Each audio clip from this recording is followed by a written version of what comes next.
मासिक धर्म में स्त्री को छूने से क्या होता है? जय श्री कृष्ण दोस्तों।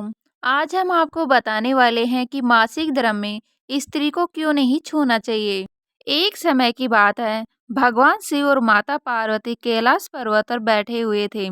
तभी माता पार्वती ने भगवान शिव से कहा, स्वामी, मेरे मन में दो प्रश्न उठ रहे हैं, आपकी आज्ञा हो तो मैं आपसे पूछूं। भगवान शिव ने कहा, पूछो देवी, आपके मन में क्या प्रश्न उठ रहे हैं? तब माता पार्वती कहती है, हे स्वामी, किस श्राप के कारण स्त्रियों को मासिक धर्म की पीड़ा सहन करनी पड़ती है? और मेरा दूसरा प्रश्न है, एक रजस्वला स्त्री को कौन से कार्य नहीं करने चाहिए जिससे उन्हें पाप लगता है?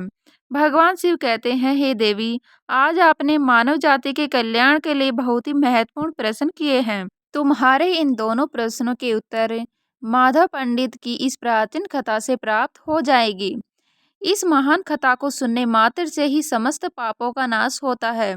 जो भी पति पत्नी इस कथा को ध्यान पूर्वक सुनते हैं, उनके घर के सारे क्लेश और विघ्न मिट जाते हैं और उन्हें सौभाग्य की प्राप्ति होती है। इसीलिए हे देवी, आप भी इस कथा को ध्यान पूर्वक सुनना। माता पार्वती कहती है, हे स्वामी, यह माधव पंडित कौन थे और उनके आचार विचार कैसे थे? मैं इस कथा को अवश्य सुनना चाहती हूँ। कृपया आप इस कथा को मुझे सुनाना आरंभ कीजिए। मैं ध्यानपूर्वक इस कथा को पूरी सुनूंगी। फिर भगवान शिव कहते हैं, हे देवी, प्राचीन समय की बात है, मल्हार देश में एक बहुत ही सुंदर और रमणीय नगरी थी। उस नगरी में माधव नाम का एक पंडित रहता था। उसको समस्त शास्त्रों और वेदों का ज्ञान था। वह परम बुद्धिमान, गुणवान तथा धर्म कार्य में हमेशा तत्पर रहता था। सभी जाति के लोग उसका सम्मान करते थे। वो रोजाना दान, धर्म तथा संध्या उपासना किया करता था। वह पंडित पशु, पुत्र, बंधु बांधवों और धन संपत्ति से संपन्न था। उसकी पत्नी का नाम सुजाता था। वह भी अत्यंत रूपवान, चरित्रवान, गुणवान तथा पतिव्रता स्त्री थी। फिर एक दिन उस पंडित ने अपने घर बहुत बड़े यज्ञ का अनुष्ठान करवाया और अनेक ऋषि मुनियों को स्वयं जाकर निमंत्रण दिया और उस नगरी में निवास करने वाले समस्त मनुष्यों और ब्राह्मणों को उसने यज्ञ तथा भोजन के लिए बुलाया। फिर उस दिन अनेक ऋषि मुनि और उस नगरी के समस्त ब्राह्मण उसके घर पर आए। उस पंडित ने उन सभी का आदर सत्कार किया। फिर उसने सभी को घर के अंदर बुलाया और आसन पर बिठाकर भोजन करवाया। ऋषि मुनियों और ब्राह्मणों को भोजन कराने के बाद उसने भगवान शिव का स्मरण करते हुए सभी को कपड़ों आदि का दान करके विदा किया। वे सभी माधव पंडित को आशीर्वाद देकर वहां से चले गए। उसके बाद उसने अपने परिवार के बंधु बांधवों तथा अनेक गरीब और भूखे लोगों को भोजन करवाया। इस प्रकार से सभी को भोजन कराने के बाद और अनुष्ठान से निवृत्त होकर जब वह पंडित अपने घर के द्वार के सामने खड़ा था, तो उसने देखा कि उसके घर के सामने एक बकरी और सांड बातें कर रहे थे। उस पंडित ने उस बकरी और सांड की पूरी बात सुनी तो उसे बड़ा आश्चर्य हुआ। वो बकरी और सांड उसके माता पिता ही थे, जो पिछले जन्म के पाप के कारण इस जन्म में बकरी और सांड बन गए थे। तब वह पंडित मन ही मन में सोचने लगा, ये दोनों तो साक्षात मेरे माता पिता ही हैं, जो मेरे घर पर पशु बनकर आए हैं। किस कारण से इन दोनों को पशुओं का शरीर प्राप्त हुआ है? अब उनके उद्धार के लिए मैं क्या करूं?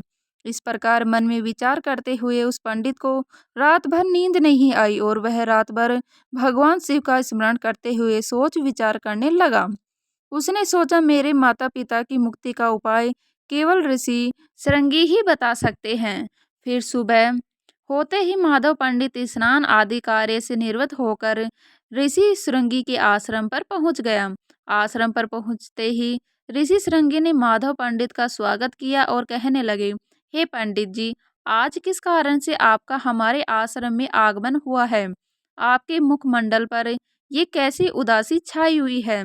बताओ, आपके दुख का क्या कारण है? फिर माधव पंडित कहता है, हे गुरुदेव, आपके श्री चरणों में सादर प्रणाम। आपके दर्शन से आज मेरा जन्म सफल हो गया है। हे गुरुदेव, आज मैं आपके पास एक जटिल प्रश्न लेकर आया हूँ। कृपया आप ही मुझे इस कष्ट से बाहर निकाल सकते हैं। मैं अत्यंत दुखी और दुर्बल हो गया हूँ। ऋषि श्रृंगी कहते हैं, हे पंडित जी, चिंता ना करो, तुम्हारा जो भी प्रश्न है निसंकोच होकर पूछो, मैं अवश्य तुम्हारी समस्या का समाधान करूंगा। फिर माधव पंडित कहता है, हे गुरुदेव, कल मैंने अपने घर पर शिव चर्चा रखी तथा अनेक ब्राह्मणों को और भूखे लोगों को भोजन कराया। विधि पूर्वक भगवान शिव का पूजन किया। फिर मेरे द्वार के ठीक सामने एक बकरी और सांड आया। फिर दोनों मेरे घर के सामने खड़े होके बातें कर रहे थे। सबसे पहले बकरी उस सांड से इस प्रकार से कहने लगी, हे स्वामी, आज जो घटना घटी है उसे ध्यान से सुनिए। हमारे पुत्र के घर में ब्राह्मणों के भोजन के लिए जो दूध रखा हुआ था, उस दूध में एक सांप ने अपना जहर उगेल दिया था, जिसे देखकर मुझे बड़ी चिंता होने लगी। उसी दूध से भोजन बनने वाला था। अगर सभी लोग उस दूध को खा लेते तो उनकी मृत्यु हो जाती। इसीलिए मैंने उस बर्तन से सारा दूध पी लिया और जब बहू की दृष्टि मुझ पर पड़ी तो उसने मुझे खूब पीटा, जिससे मेरा अंग भंग हो गया। मुझे बहुत पीड़ा हो रही थी, इसी कारण से मैं लड़खड़ाते हुई चल रही थी और मुझे यह पीड़ा सहन नहीं हो रही थी। बकरी की बात सुनकर वह सांड बहुत दुखी हुआ और वह खुद का वृतांत सुनाने लगा। हे प्रिय, अब मैं तुम्हें अपने दुख का कारण सुनाता हूँ। मैं पूर्व जन्म में इस माधव पंडित का पिता था। आज इसने सभी ऋषि मुनियों और ब्राह्मणों को भोजन कराए, किंतु इसने मेरे सामने थोड़ी सी भी घास नहीं डाली और न ही मुझे जल पिलाया। इसी कारण से मैं बहुत दुखी हूँ। फिर माधव पंडित कहता है, इस प्रकार से अपने माता पिता को बकरी और सांड के रूप में ऐसी बातें करते हुए देखकर मुझे बड़ा दुख हुआ और मुझे रात भर नींद नहीं आई। हर क्षण मुझे चिंता सता रही है। मैंने कभी कोई पाप नहीं किया है, हमेशा ही मैंने धर्म के कार्य किए हैं, फिर भी मेरे माता पिता को ऐसे कष्ट झेलने पड़ रहे हैं। इसी कारण से आज मैं आपके पास आया हूँ। कृपया आप अपनी योग शक्ति से पता करके मुझे बताइए, किस कारण से मेरे माता-पिता की ऐसी दुर्दशा हुई है और उनकी मुक्ति के लिए मुझे कौन-सा कर्म करना चाहिए। फिर ऋषि श्रृंगी ध्यान लगाकर उस पंडित के माता-पिता के पूर्व जन्म के कर्मों को देखते हैं और पंडित से कहने लगते हैं, हे पंडित, तुम्हारे माता-पिता ने पिछले जन्म में घोर पाप किया है। इस पाप के कारण आज उनकी ऐसी दुर्दशा हुई है। फिर पंडित कहता है, हे गुरुदेव, किस पाप के कारण मेरे माता-पिता की ऐसी दुर्दशा हुई है, कृपया विस्तार से बताइए, मैं जानना चाहता हूँ। फिर ऋषि श्रृंगी कहते हैं, हे पंडित, तुम ध्यान से सुनो। यह सांड जो तुम्हारे पिता हैं, यह पिछले जन्म में रामनगर के श्रेष्ठ पंडित रहे हैं। इन्होंने एक दिन पूर्णिमा का व्रत करके भोजन किया था। पूर्णिमा के व्रत के दिन इसने दान धर्म भी नहीं किया। इसने अपने द्वार पर आए हुए भूखों को कभी भोजन नहीं खिलाया। इसने अपने पितरों का श्राद्ध तर्पण भी विधि पूर्वक नहीं किया है। तुम्हारे पिता ने पिछले जन्म में मासिक धर्म के दौरान ही तुम्हारी माता के साथ संबंध बनाया था और इसी पाप के कारण इसे इस जन्म में सांड का रूप प्राप्त हुआ है।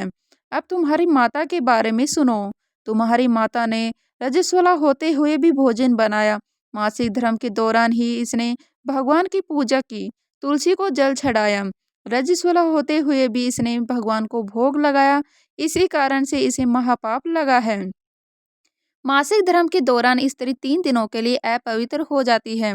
मासिक धर्म के दौरान स्त्री को पूजा पाठ नहीं करना चाहिए। स्त्री को इन दिनों अपने बाल भी नहीं धोने चाहिए, इससे पति की आयु कम होती है। मासिक धर्म के दौरान पेड़ पौधों को भी स्पर्श नहीं करना चाहिए। इस दौरान रजस्वला स्त्री के साथ संबंध भी नहीं बनाना चाहिए। जो पुरुष रजस्वला के साथ संबंध बनाता उसे ब्रह्म हत्या का पाप लगता है। जो पुरुष रजस्वला के वस्त्रों को स्पर्श करता है उसे भी घोर पाप लगता है। रजस्वला स्त्री के शरीर में 3 दिनों तक ब्रह्म हत्या का पाप निवास करता है और चौथे दिन ही वह स्नान करके पवित्र हो जाती है। चौथे दिन स्नान करने के पश्चात रजस्वला स्त्री को अपने पति का मुख देखना चाहिए, अन्य किसी पुरुष का मुख नहीं देखना चाहिए। यदि पति समीप न हो तो सूर्य देव के दर्शन करने चाहिए। ऋषि श्रृंगी कहते हैं, हे पंडित, इसी पाप के कारण तुम्हारे पिता को सांड और तुम्हारी माता को बकरी का जन्म प्राप्त हुआ है।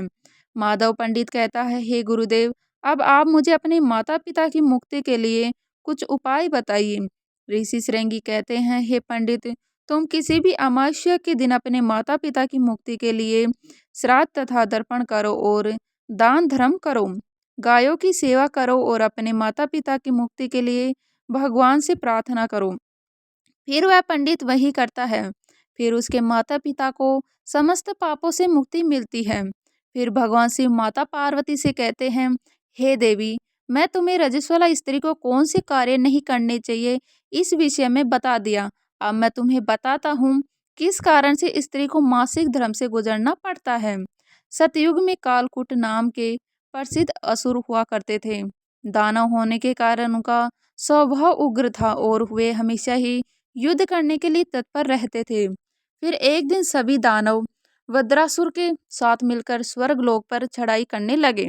उन असुरों के पास भयंकर शक्तिशाली अस्त्र शस्त्र थे जिनका देवता सामना न कर सके और भागकर ब्रह्मा जी के पास चले गए। फिर ब्रह्मा जी ने उन असुरों को परास्त करने का उपाय बताते हुए कहा, हे देवराज इंद्र, तुम इसी क्षण महर्षि के पास जाओ। वे उनके शरीर की हड्डियों से तुम्हें अस्त्र शस्त्र प्रदान करेंगे।